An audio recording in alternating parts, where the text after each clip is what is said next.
நான் எல்லாருக்கும் சொல்றேன், வாப்பாவை கண்ணியப்படுத்துவோம். நான் படிச்சத்துல நல்ல ஒரு பாடம் படிச்சேன்.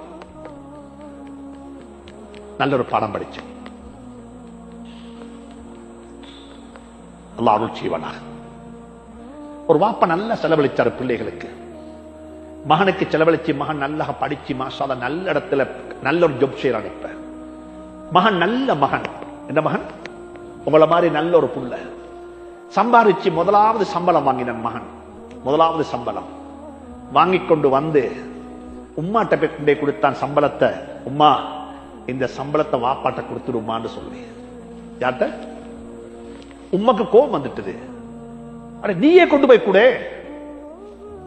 நான் கொடுக்கணுமா? இவ்வளவு நாளும் அவர்களுக்கு வாங்கல அவனுக்கு இப்ப கொடுக்கிறதா யாரு கேட்டா? உம்மா சிரிச்சு கொண்டே சொன்னான், உம்மா நான் சொல்றத செய்யும்மா, கொண்டு கொடுத்துடுமா வாப்பாட்ட.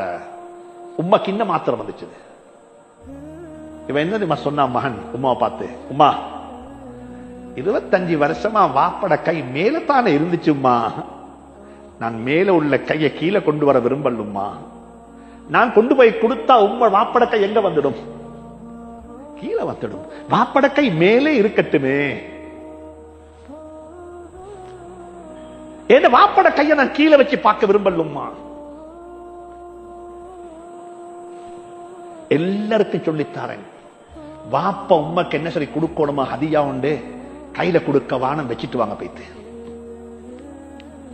வச்சிட்டு வாங்க, எடுத்துக்கொள்ளட்டும்.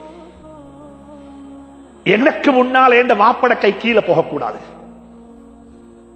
எனக்கு முன்னால் எந்த வாப்பட கை மேலதான் இருக்கணும். 25 வருஷம் மேல உள்ள கைய நான் ஏன் கீழே கொண்டு வரணும்? இங்க இருக்கிற யூத் எல்லாருக்கும் சொல்றேன், வாப்பட கைய மேல வைங்க.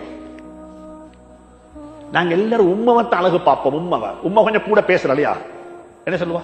9 மாசம் தூக்கி தமந்தேன், 9 மாசம் தூக்கி தமந்தேன், 9 மாசம் தூக்கி. எத்தனை முறை சொல்லிப்பா உம்மா? சொல்லுங்களேன். வாப்ப ஒரு நாளுமே சொல்றல. என்ன வாப்ப பவுண்டேஷன். இந்த பள்ளியில கலர் பண்றது, பெயிண்ட் பண்றது, கலர் வாஷ் பண்றது, டெக்கரேட் பண்றது எல்லாம் எதுக்கு? சொஹருக்கு தானே. அது விளங்குற உம்மா மாதிரி. பவுண்டேஷன் விளங்குறல இருக்கும். பவுண்டேஷன் விளங்குறல. அல்லாஹ் அருள் செய்வானா. சரி, ஜஸாக்குமுல்லாஹு கைர்.